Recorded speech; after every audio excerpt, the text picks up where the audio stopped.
Historia e panjohur e Pilo Samargjiut, ciceronit të parë të Apollonisë, pritet të zbulohet për publikun pas restaurimit dhe ekspozimit të bustit të tij në Muzeun e Fierit, një hero për të cilin shkruajtën personalitete si Ismail Kadare dhe Hasan Ceka, qëndron parashkruajtjes së monumenteve të Apollonisë, nga pushtuesit e huaj dhe nga punimet për kanalin vaditës Vjos-Levan Fier. Gjatë luftës, Pilo Samargjiu fsheu disa statuja antike për të mos lejuar grabitjen e tyre, kurse në vitin 1960, gjatë një viti të kryeministrit të kohës Mehmet Shehu, i kërkoi këtij të fundit devijimin e gjurmës së kanalit vaditës për të mos dëmtuar monumentet dhe statujat e Apollonisë. Portreti i tij, i gdhendur nga një prej skulptorëve MNZ të vendit në fund të viteve 60, Sotir Kosta, ruhej në koleksionin e skulptorit fierak Gjergj Toska deri përpara disa vitesh, kur ju dhurua Muzeut të Fierit. Historia e Xhapilos, siç e thrasin të gjithë, mishëron muzieqarin tipik me dashurinë për tokën e vet,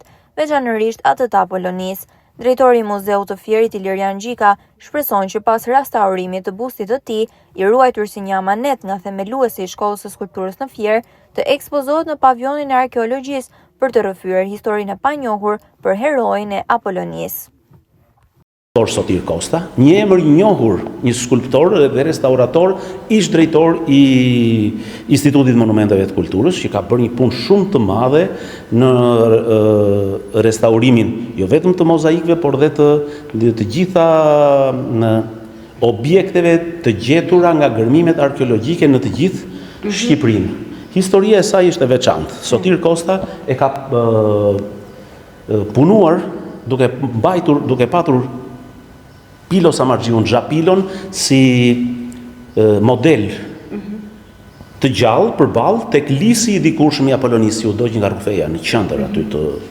të parkut arkeologjik të Apollonisë, të zonës historike. Dhe në hijen e lisit të madh e ka punuar, lisit emblematik, simbol të Apollonisë,